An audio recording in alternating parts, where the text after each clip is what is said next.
Greetings fellow captains, welcome back to World of Warships, and I hope you're all enjoying 0.9.7 in the game with the new content that they've been adding with the German aircraft carriers and all the new stuff that they've been working on for this patch. But they also did a update where we now can see the American battleship split in the port, which is allowing us to take a look at what these ship specs are and how these ships look out so far in the game early on. So I thought let's go take a look at them. We have Kansas at tier 8, we have Minnesota at tier 9, and we got the Vermont at tier 10. For Kansas at tier 8, known as a slow battleship in this game, she's going to have 12 406mm guns, having the highest alpha per shell at 12,400 HP. But it has a blistering slow reload of 40 seconds, yet one of the highest broadsides in the game. But because of that 40 seconds, she's going to lag through overall damage per minute. So that might be problematic for this ship. Survivability? This ship actually has an external 32, giving it the lowest overall plating for a battleship at tier 8, leaving it vulnerable to the same tier cruisers, and along with ships like Yamato and Shikishima will overmatch this thing.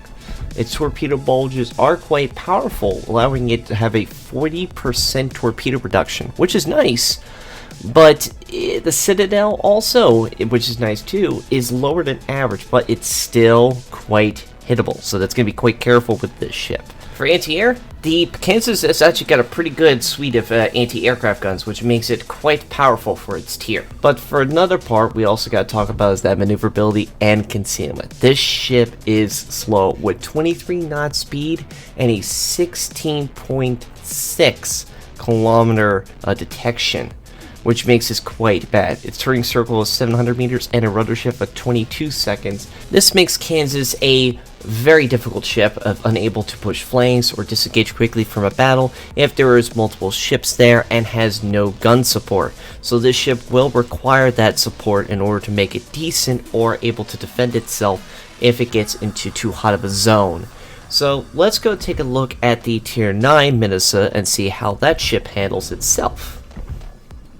So for tier 9 Minnesota, this ship is carrying the same guns, 406mm, just like the Kansas, but a higher alpha shell damage of 13,500, but struggles with the reload of 40 seconds and the turret traverse of the turrets at 45 seconds.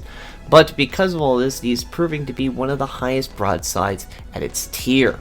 The protection on this ship is very similar to the Kansas. However, its larger torpedo bulge, which is on these sides of these ships, is massive, leading to more penetrations on this ship when broadside. The anti-air is extremely powerful on this ship, proving to be on par with other ships such as Iowa and Georgia, which is pretty good for a ship. The concealment and maneuverability on this ship is slightly larger. The detection is now at 17.5 kilometers at sea, coupled with the same speed of Kansas at 23 knots top speed. Disengaging with this ship is going to be nigh impossible and will be problematic when trying to either push a flank without any support.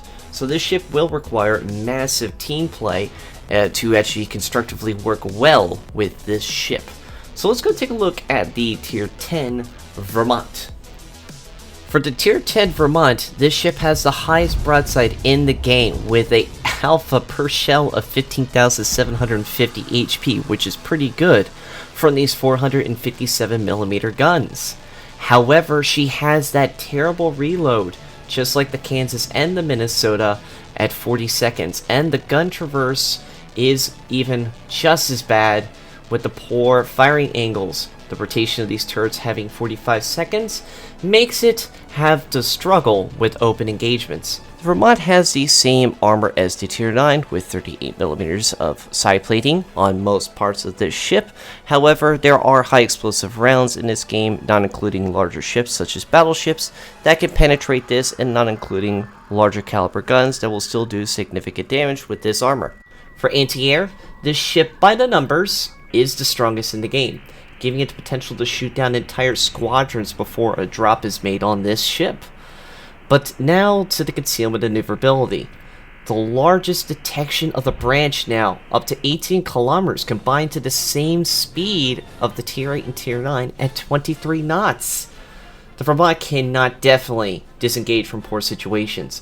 Due to this, the ship is going to rely heavily on team play in order to perform its maximum potential. The ship will have a difficult time when it is on a flank or in a very hot contested zone.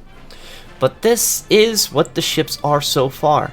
I hope you guys like this video. Write in the comments down below what you guys think of the American BB split so far, and what do you guys think would be making this line better. I would love to see what you guys think. As always, I hope you enjoyed this video. Take care of yourselves, and I hope to see you all on the high seas.